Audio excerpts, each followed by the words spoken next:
Olá, tudo bem? Seja mais uma vez muito bem-vindo ao canal Chico Explica. Sou o professor Chico e hoje nós vamos falar mais uma vez a respeito de normas e de questões direcionadas a profissionais da arquitetura, urbanismo e engenharias.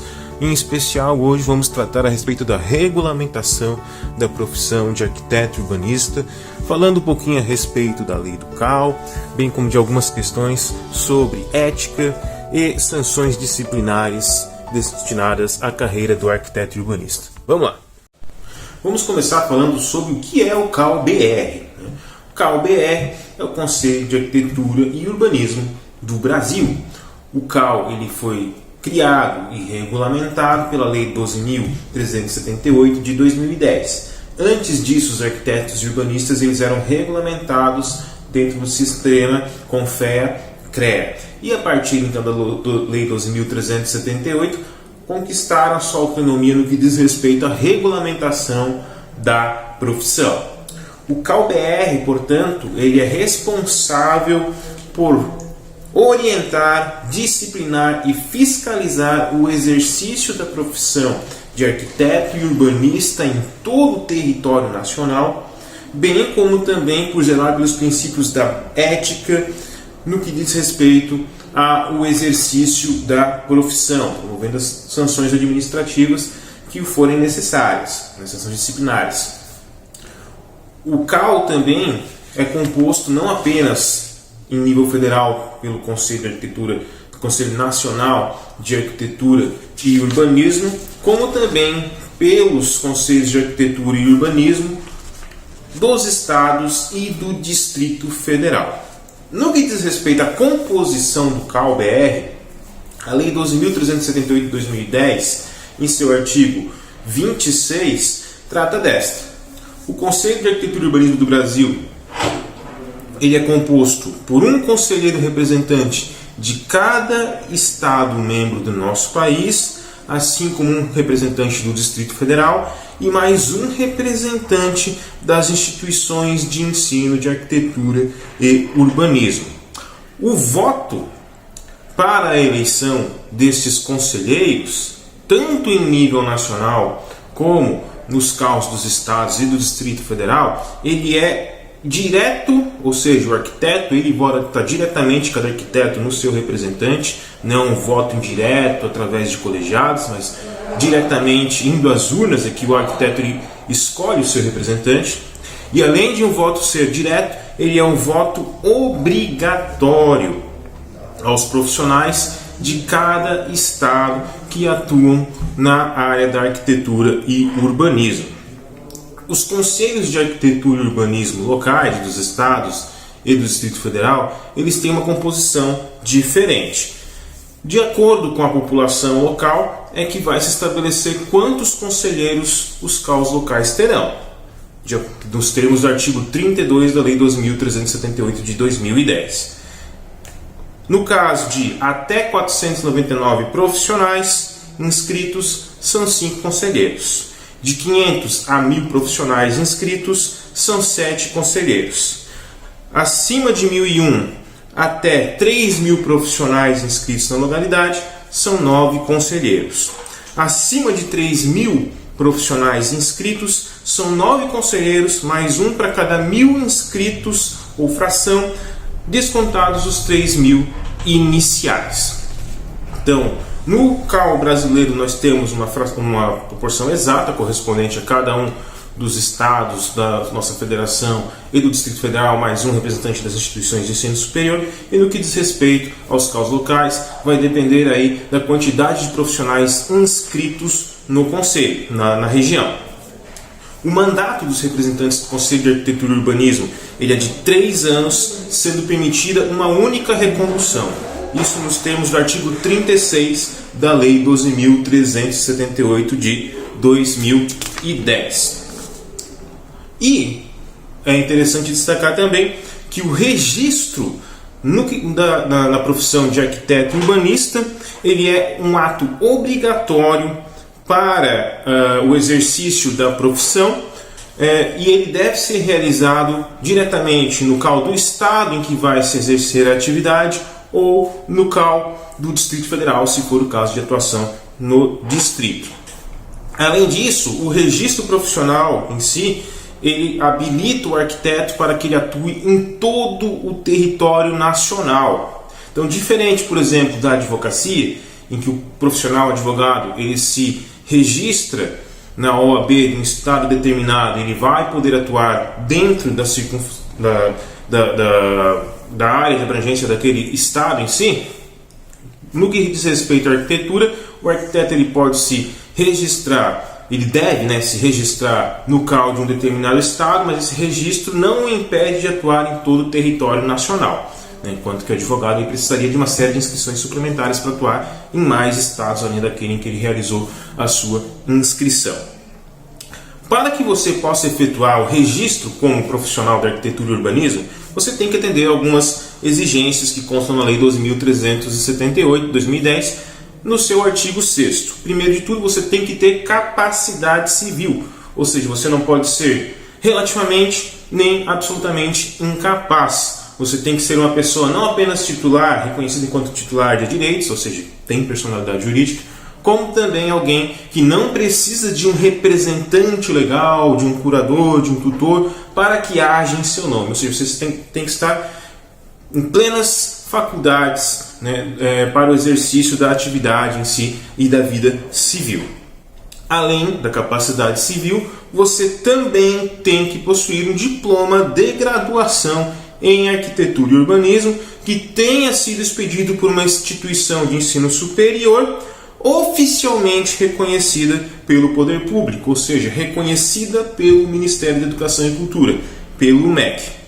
E é interessante também que a carteira profissional de arquiteto urbanista, ela possui fé pública e, portanto, pode ser utilizada como prova de identidade civil em todo o território nacional. E nos termos do artigo 9º da Lei 12.378, é facultado, ou seja, é uma possibilidade do profissional, arquiteto e urbanista, ou da pessoa jurídica que presta tais serviços, que não estiver no exercício da sua atividade profissional, solicitar a interrupção de seu registro profissional no CAU por tempo indeterminado, desde que atenda as condições exigidas e regulamentadas pelo CAU. Ou seja, se você não deseja exercer a profissão e não quer ficar pagando anuidade, você pode, por órgão representativo, CAU, você pode solicitar a interrupção do seu registro e depois retomado caso volte a exercer a profissão. Com relação aos acervos técnicos e a publicidade das atividades de arquiteto e urbanista, primeiro de tudo, considera-se acervo técnico, que constitui toda aquela propriedade intelectual que diz respeito ao exercício da atividade de arquiteto e urbanista. O acervo é composto por todas as atividades que o profissional tem executado e que se enquadrem nos termos do conteúdo, no rol de atividades previstos no artigo 2º e 3º da Lei 12.378 de 2010, que é onde consta uma série de atividades que são de exercício exclusivo ou compartilhado de profissionais da arquitetura e urbanismo, ou, no caso exclusivo, que só o arquiteto urbanista pode exercer, ou compartilhado com outros profissionais que também podem exercer aquele tipo de atividade, como a gente vai analisar um pouquinho mais adiante.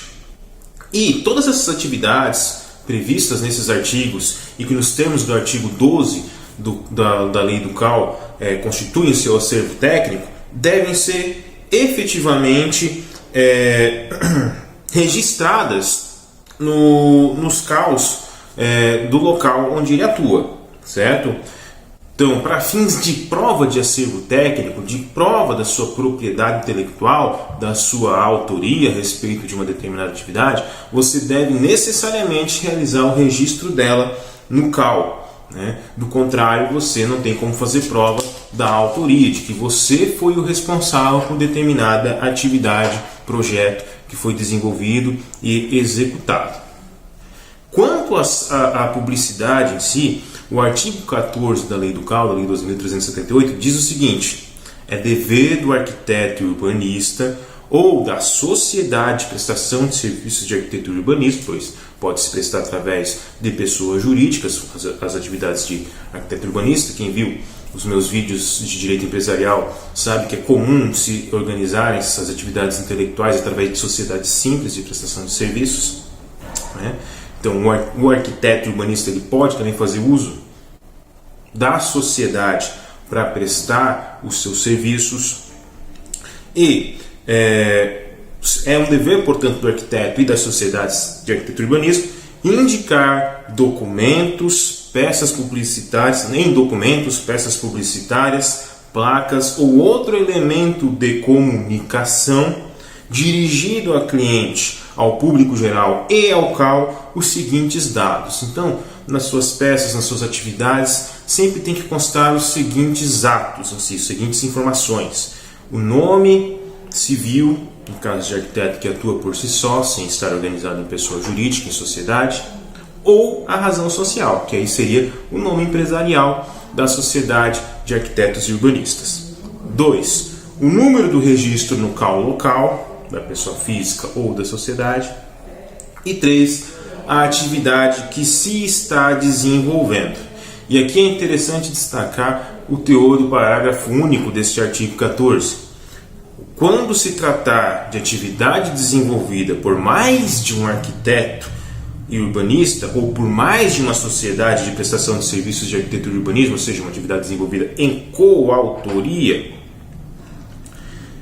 e não sendo especificados diferentes níveis de responsabilidade, todos são considerados indistintamente coautores e corresponsáveis.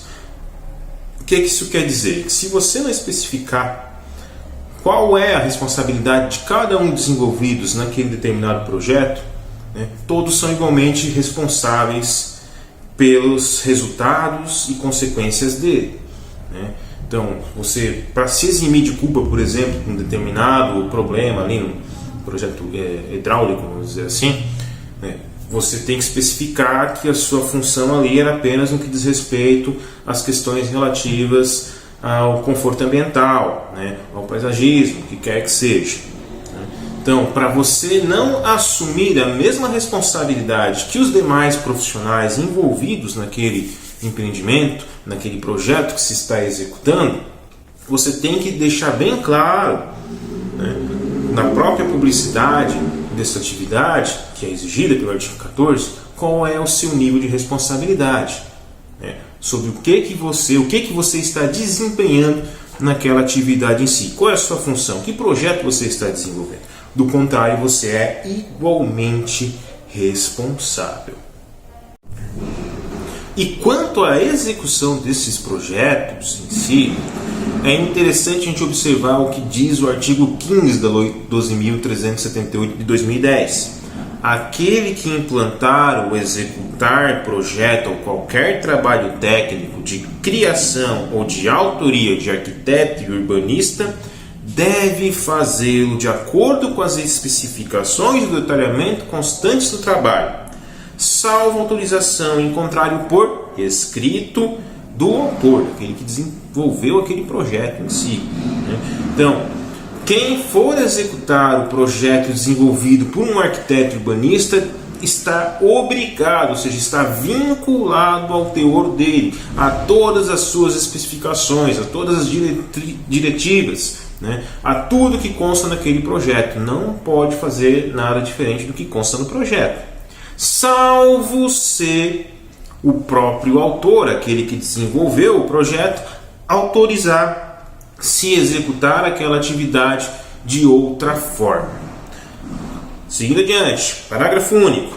Ao arquiteto e urbanista é facultado, ou seja, possibilitado, uma opção do arquiteto e urbanista, acompanhar a implantação ou execução de projeto ou trabalho de sua autoria, pessoalmente ou por meio de preposto, especialmente designado com a finalidade de averiguar a adequação da execução ao projeto, né, ou concepção original.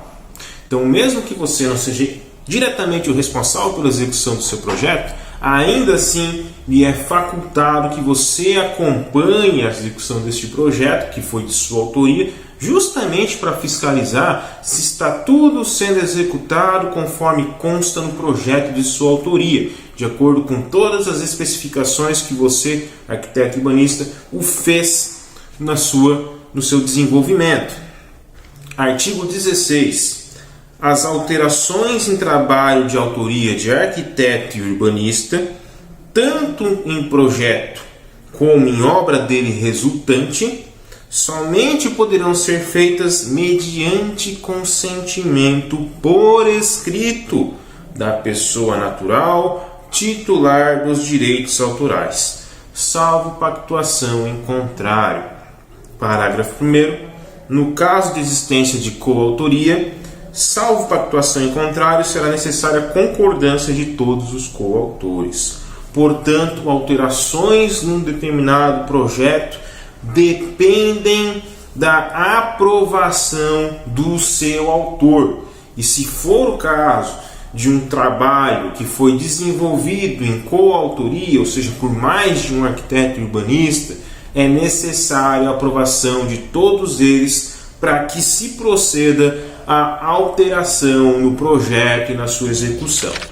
Com relação à ética profissional, o que é você agir de forma eticamente correta? É você agir de acordo com os costumes e normas que dizem respeito àquilo que se espera de um determinado profissional de uma determinada categoria. Portanto, o CAL ele traz em sua norma, em sua regulamentação, ao regulamentar o exercício da profissão, uma série de atitudes que se espera que o profissional da arquitetura e urbanismo o exerça, tal qual as questões relativas à própria publicidade, a fiel e adequada execução dos projetos, que diz respeito aos cuidados para a sua alteração, entre outras questões, mas traz sobretudo algumas condutas que são tidas como eticamente incorretas, ou seja, atitudes que não dizem respeito àquilo que se espera do profissional da arquitetura e urbanismo e que, portanto, ficam sujeitas a sanções, a penalidades disciplinares que são realizadas pelo próprio CAL. Que condutas são essas que são tidas como eticamente incorretas, como infrações éticas? Elas estão dispostas no artigo 18 da lei do CAL. Constituem infrações disciplinares, além de outras definidas pelo Código de Ética e Disciplina. Primeiro, registrar projeto ou trabalho técnico de criação do CAL para fins de comprovação de direitos autorais e formação de acervo técnico que não haja sido efetivamente concebido, desenvolvido e elaborado por quem requerer o registro, famoso caso do plágio. Segundo, reproduzir projeto ou trabalho técnico de criação de autoria de terceiros sem a devida autorização do detentor dos direitos autorais. Terceiro, fazer falsa prova ou de quaisquer documentos exigidos para registro no CAL, falsificação ideológica, de certa forma. 4.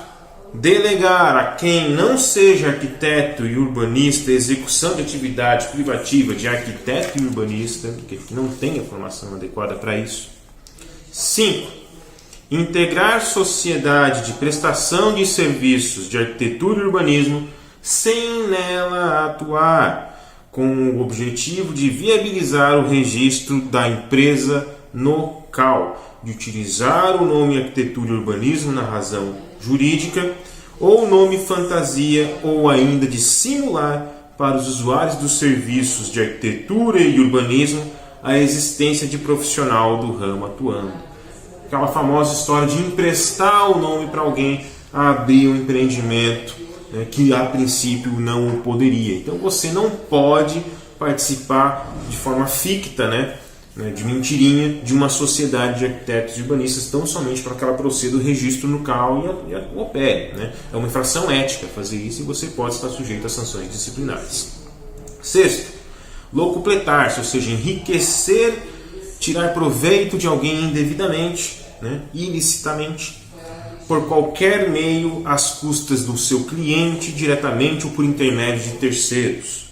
Sétimo, recusar-se injustificadamente a prestar contas a cliente de quantias que houver recebido dele diretamente ou por intermédio de terceiros. Então, você está sim obrigado a prestar contas ao seu cliente por qualquer quantia que tenha recebido dele para a execução do projeto ou outro fim.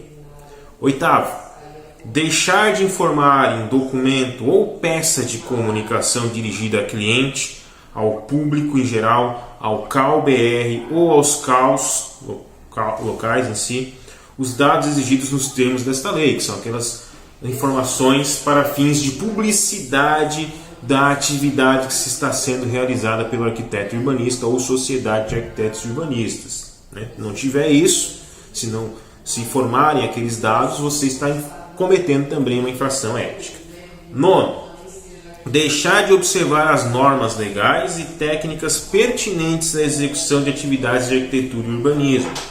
Décimo, ser desidioso, ou seja, desleixado na execução do trabalho que você foi contratado, pelo qual você foi contratado, fazer de forma preguiçosa, sem devido cuidados, com desleixo. Não pode. Se espera que o arquiteto ele seja uma pessoa proativa, dedicada e cuidadosa no exercício da profissão. 11. Deixar de pagar a anuidade, taxas, preços de serviços e multas devidas ao CAL-BR ou aos CAUs quando for devidamente notificado. Estar em dia com o CAL. 12. Não efetuar o registro de responsabilidade técnica quando for obrigatório, nos casos das atividades lá do artigo 2º e 3º que constituem o seu acervo técnico e dependem de registro, inclusive, não apenas para fins de ética, sim, de atitude eticamente correta, como também para prova da autoria daquelas atividades por sua parte. Se você infringir alguns desses artigos, alguns desses incisos do artigo 18, você está cometendo uma infração ética e fica sujeito às seguintes sanções, ou seja, penas disciplinares. Artigo 19 da Lei do CAL. São sanções disciplinares. Primeiro, advertência. Segundo, suspensão entre 30 dias e 1 ano do exercício da atividade de arquiteto e urbanista em todo o território nacional. Então, isso de forma gradativa, Terceiro, cancelamento do registro. E 4, multa no valor entre 1 a 10 anuidades. As multas, no caso, elas podem acumular. Parágrafo 2º. As sanções podem ser aplicadas às sociedades, portanto, elas se estendem também às pessoas jurídicas, não se limitam apenas às pessoas físicas. Então, as sanções podem ser aplicadas às sociedades de prestação de serviços com atuação no campo da arquitetura e do urbanismo, sem prejuízo também, é óbvio, da responsabilidade das pessoas naturais, do arquiteto e urbanista que tenham infringido as normas éticas em si, as questões éticas. Parágrafo 3º. No caso em que o profissional ou sociedade de arquitetos e urbanistas deixar de pagar anuidade, taxas, preços de serviços e multas ao CAL ou aos CAUs locais, quando devidamente notificado, será aplicada a suspensão do registro até que aconteça a devida regularização da dívida junto ao órgão de representação profissional. E parágrafo 4º, a sanção prevista no inciso 4 do artigo 19, que é a multa, pode incidir cumulativamente as demais sanções. Então pode ser uma advertência com multa, suspensão com multa ou cancelamento do registro, que é a pena mais grave, junto de multa. O processo disciplinar ele segue a lógica do artigo 21 da Lei do CAL. Artigo 21. O processo disciplinar instaura-se de ofício, ou seja, automaticamente pelo próprio CAL, caso ele identifique essas infrações éticas, ou mediante representação, alguém que procure o CAL e informe que houve uma determinada infração ética por parte de determinado profissional ou de uma determinada sociedade de profissionais de arquitetura e urbanismo. Então, mediante representação de qualquer autoridade ou de pessoa interessada, pode ser inclusive seu cliente, se você vacilar no que diz respeito às questões éticas. Parágrafo 1º. A pedido do acusado ou do acusador, o processo disciplinar poderá tramitar em sigilo, só tendo acesso às informações e documentos nele contidos o acusado, o eventual acusador e os respectivos procuradores constituídos. Então, se você se envolver em um processo disciplinar junto ao CAL, você pode fazer a solicitação do sigilo, de modo que apenas os diretamente envolvidos naquela questão é que tenham acesso às informações que nela constam. Né? Por quê? Para evitar um prejuízo à sua pessoa, na sua atividade profissional, em algumas circunstâncias que porventura são alguns equívocos, né? Que você vai, inclusive, às vezes, ser absolvido, né? Ser inocentado, né? Houve algum equívoco, alguma confusão, algum erro, né? Ou foi alguma inimizade por parte de alguém que quis lhe prejudicar indevidamente. Se não for garantido esse sigilo, por mais que você seja inocente, às vezes isso pode ainda assim trazer uma série de problemas, né, ao seu exercício profissional. E sabendo que tal, abrindo um processo contra o fulaninho ali de tal questão. Pô, você não pode ficar manchado na praça, por mais que depois você prove que era inocente em si. Né? Mas, após a decisão final do processo, né, o seu teor se torna público, seja pela pena, né, pela condenação ou pela absolvição perante um órgão profissional. Né? Mas mesmo que você seja condenado, ainda assim, né, no CAL local, ainda assim cabe recurso ao CAL-BR. Né? Então, do CAL estadual, você tem como solicitar recurso, ou seja, revisão daquela questão perante o órgão federal em si. Então, o CAL-BR, cabe recurso a ele de todas as decisões definitivas proferidas pelos CAUs, que decidirá em última instância administrativa, né? Artigo 22 da lei do CAU. Né? Então, do ponto de vista administrativo, quem dá a última palavra é o CAU-BR, se você apelar para ele.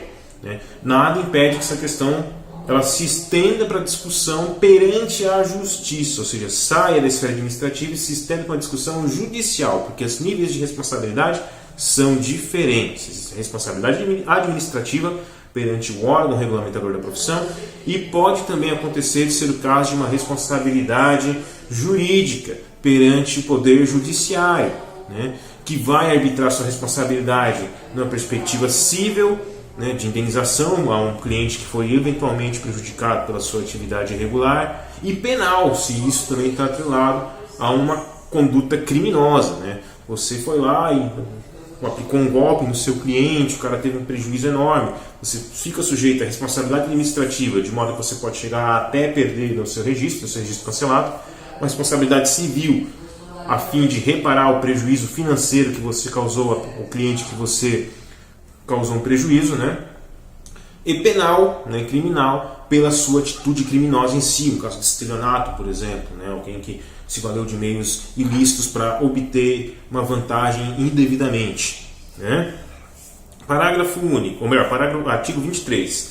Prescreve em 5 anos a pretensão de punição das sanções disciplinares a contar da data do fato. O que é esse prazo prescricional? É o prazo para o CAU, né, abrir um processo disciplinar contra você. Então, se você cometeu hoje, né, no dia 20 de outubro, uma determinada infração disciplinar, né, 20 de outubro de 2021, você vai ter 5 anos a contar dessa data. Né? Ou seja, apenas em outubro de 2026, para que alguém lhe acione. Se alguém quiser lhe processar perante o CAU, abrir uma representação perante o CAU por uma atitude que você tomou em 2021, mas ou fizer apenas em 2030, o prazo já prescreveu, esse cara não pode fazer mais nada. Por mais que você tenha, né, um profissional entre aspas, né, tenha de fato realizado essa atitude eticamente incorreta, tenha cometido uma infração disciplinar. Né? E esse prazo prescricional de 5 anos, ele se interrompe a partir da intimação do acusado. Então, fui hoje, né, em outubro de 2021, eu cometi uma infração ética, né, e sou intimado por conta dela em 2023. O prazo ele não vai continuar correndo de modo que venha prescrever o processo, né, prescrever a pretensão de me punir. Né. Ele vai ficar interrompido, congelado, né, até que se resolva essa situação. E ainda falando sobre ética no exercício da profissão em si, não apenas a lei do CAU, a lei 12.378 de 2010, traz um rol de infrações éticas e de sanções disciplinares, né, como também o próprio Código de Ética e Disciplina para Arquitetos e Urbanistas também prevê uma série de princípios, regras e recomendações no exercício da profissão, a fim de que você não incida em uma infração ética e não sofra o risco de sofrer um processo de representação, né? Não seja representado perante ao CAL e abra um processo por conta de uma infração disciplinar contra você, né? Então, o Código de Ética e Disciplina para Arquitetos e Urbanistas, ele foi elaborado pelo CAL e ele tem uma estrutura muito interessante, né? A estrutura do código ele segue os seguintes preceitos: existem princípios, regras e recomendações, né, na postura do arquiteto e urbanista. Princípios são normas de maior abrangência que devem ser observadas no que diz respeito ao exercício da profissão, né, como o zelo, como a dignidade, como o respeito, né, e valorização profissional, por exemplo. Regras, elas derivam dos princípios, então o princípio é maior do que a regra. As regras, elas devem ser seguidas de forma específica e ficam restritas aos objetos e situações concretas que elas prescrevem, né? Então, enquanto os princípios são grandes valores a serem observados, as regras são comandos específicos a serem respeitados e executados, ações específicas a serem implementadas pelo profissional no exercício da sua profissão. E por fim, as recomendações são, como o próprio termo diz, algumas recomendações, sugestões mas que se sugere que sejam acatadas pelo profissional em seu exercício profissional, sendo que uma infração aos princípios e regras presentes no Código de Ética e Disciplina consiste numa infração disciplinar a ser apurada perante o CAL. Agora, você não atender uma recomendação não vai dar margem a um processo, né, perante o CAL, né? Mas pode servir, né, o atendimento ou o não atendimento a estas recomendações pode servir a termos de minorante da sua conduta, a fim de aliviar a sua barra perante o CAL, se você atendeu aquela recomendação, ou de agravante, né, do seu caso, caso você não tenha atendido as recomendações do CAL, né? E no que diz respeito, dentro da própria estrutura do Código de Ética e Disciplina ainda, a sua organização dos temas em si, o código ele se organiza através de uma série de obrigações distintas. Então ele começa trabalhando com as obrigações gerais do arquiteto e urbanista, depois ele trata das obrigações do arquiteto para com o interesse público, segue então para as obrigações do arquiteto perante o seu contratante, aquele que contratou os seus serviços, ou seja, o seu cliente, as obrigações dele para com a sua profissão de arquiteto e urbanista, para com os seus colegas e para com o CAL. Então existem 6 itens que dizem respeito, que tem vários desdobramentos, né, cada qual, e que dizem respeito à conduta que se espera do arquiteto e urbanista, os princípios e regras de exercício profissional eticamente adequado e recomendações também que devem ser observadas em maior ou menor medida, nesse caso, a critério do próprio arquiteto e urbanista. E vamos falar um pouquinho então sobre as atribuições do arquiteto e urbanista, né? É lógico que eu não sou arquiteto e urbanista, eu apenas dou uma direção aos meus alunos a respeito da própria regulamentação profissional, como ela funciona, as questões de infrações éticas, as sanções disciplinares, né, bem como alguns outros pontos e compreensões normativas relativas à sua própria atribuição profissional, que a gente vai falar aqui, né? O exercício em si, qual o seu limite, no que consiste propriamente dito, aí, claro, eu vou deixar aí para alguma aula com algum professor da área, se for do interesse de vocês. Eu posso conversar com algum colega arquiteto e urbanista, que eu tenho vários colegas aqui na instituição em que eu trabalho, para que possam se aprofundar nesse tema. Convido eles para fazer um videozinho, alguma coisa nesse sentido também. Mas, numa perspectiva mais ampla em si, que é o objetivo dessa videoaula, né, a resolução número 51 de 12 de julho de 2013, resolução do CAL-BR, ela dispõe a respeito das áreas de atribuição dos arquitetos, áreas de atuação dos arquitetos e urbanistas. Isso também está previsto na lei do CAL, mas essa resolução de 2013, resolução 51, ela veio para tentar disciplinar um pouco melhor o teor do que já se encontrava na lei do CAL. E houve um probleminha aí de 2020, essa resolução inclusive ela foi suspensa, sua eficácia ficou suspensa, porque ela determinava aquilo que era de competência exclusiva e o que era de competência compartilhada do arquiteto com outros profissionais, como os engenheiros, né? E como vocês sabem, como já mencionei aqui, os arquitetos por muito tempo foram regulamentados pelo sistema CONFEA-CREA, né? Estavam atrelados ao órgão de representação dos engenheiros e agrônomos. E, na medida em que saíram desse sistema e constituíram o seu próprio órgão de representação, fatalmente aconteceram uma série de conflitos de competência entre uma atividade e outra, entre as engenharias e as arquiteturas. Essa resolução aqui do CAL ela veio, num primeiro momento, para resolver esse conflito, mas claro, houve resistência também por parte do outro órgão, e para facilitar um pouco as tratativas em relação aos limites e atuações de cada profissão, é que essa resolução ela foi suspensa por um determinado período, sendo que recentemente, em 24 de setembro agora de 2021, surge então, foi criada a resolução número 210 do CAL-BR, que alterou a resolução 51 de 2013, né, e revogou os efeitos suspensivos que se aplicaram sobre essa resolução número 51, tentando então de fato acertar a questão das competências privativas e competências compartilhadas dos arquitetos e urbanistas. O que é uma área de atuação privativa de um arquiteto e urbanista? São as atividades técnicas, atribuições, campos de atuação profissional que, por força de lei ou por regulamentação derivada da lei ou de delegação em si legal, são exclusivas da profissão de arquiteto e urbanista. Ou seja, é aquilo que apenas os arquitetos e urbanistas podem efetuar, né?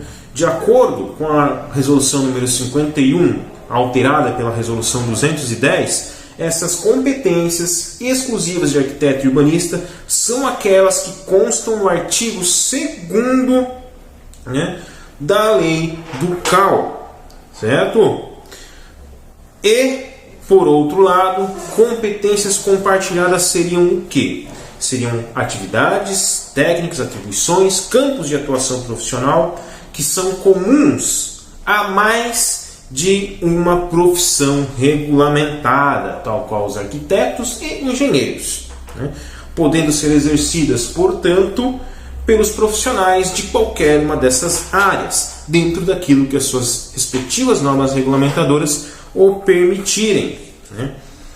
A resolução número 51 de 2013 teve o seu artigo 3º alterado e trata então da seguinte forma sobre as competências compartilhadas. As demais áreas de atuação dos arquitetos e urbanistas, ou seja, aquelas que não são exclusivas deles, de acordo com o que consta lá no artigo 2º da resolução 51, que diz quais são as competências exclusivas do arquiteto e urbanista, né? As demais áreas de atuação dos arquitetos e urbanistas para o exercício da arquitetura e urbanismo, constantes do parágrafo único do artigo 2º da Lei 12.378 de 2010, constituem áreas de atuação compartilhadas com outras profissões regulamentadas. Portanto, quais são as áreas de atividade que os arquitetos compartilham com outros profissionais, assumam com os engenheiros? São todas aquelas listadas no artigo 2º, parágrafo único da Lei do CAL, da Lei 12.378. Portanto, competências privativas são aquelas que constam no artigo 2º. Competências compartilhadas são aquelas que constam no parágrafo único do artigo 2º da Lei 12.378, que podem, portanto, ser executadas tanto por arquiteto como por engenheiros e outros profissionais com que guardem alguma pertinência. Então, fazendo um resumo sobre o que nós conversamos hoje, até 2010 os arquitetos e urbanistas pertenciam ao sistema CONFEA-CREA. Em 2010 é promulgada a Lei 12.378, que cria o Conselho de Arquitetura e Urbanismo do Brasil, o CAL-BR, conferindo então autonomia à profissão no que diz respeito à sua regulamentação. A Lei do CAL institui todo um complexo de organização em nível federal, estadual e distrital, com os CAUs locais e o CAU nacional e do Distrito Federal. Cada estado tem direito a um representante para compor a estrutura do CAU, assim como também o Distrito Federal e as instituições de ensino superior também possuem um representante. O arquiteto e urbanista, no exercício de suas funções, deve, nos atos, nas informações e nas publicações, trazer uma série de informações que lhes são obrigatórias, bem como na execução de seus projetos, tem que realizar o devido registro técnico naquilo que diz respeito a competências que estão previstas na Lei 12.378. Vimos também que essa lei traz uma série de sanções disciplinares em relação a alguns tipos de infrações que estão previstas na própria Lei 2.378 e também no Código de Ética e Disciplina para arquitetos e urbanistas. E recentemente, em 24 de setembro deste ano, foi editada a resolução número 210 do CAU-BR, que alterou a resolução 51, que trata a respeito das competências, atividades privativas e compartilhadas dos arquitetos e urbanistas com outras carreiras. O artigo 2º da resolução 51 do CAU-BR dispõe sobre aquelas atividades que são exclusivas dos arquitetos e urbanistas, enquanto o artigo 2º, parágrafo único da Lei 2.378, diz respeito sobre aquelas que são compartilhadas pelo arquiteto junto a outros profissionais, como os engenheiros. Isso e muito mais você pode fazer uma análise da própria lei, recomendo a leitura dela, das resoluções do CAU, para que você tenha mais segurança, mais certeza a respeito das normas que regram a sua profissão e do bom exercício profissional em relação à arquitetura e ao urbanismo. Ficamos por aqui e até a próxima.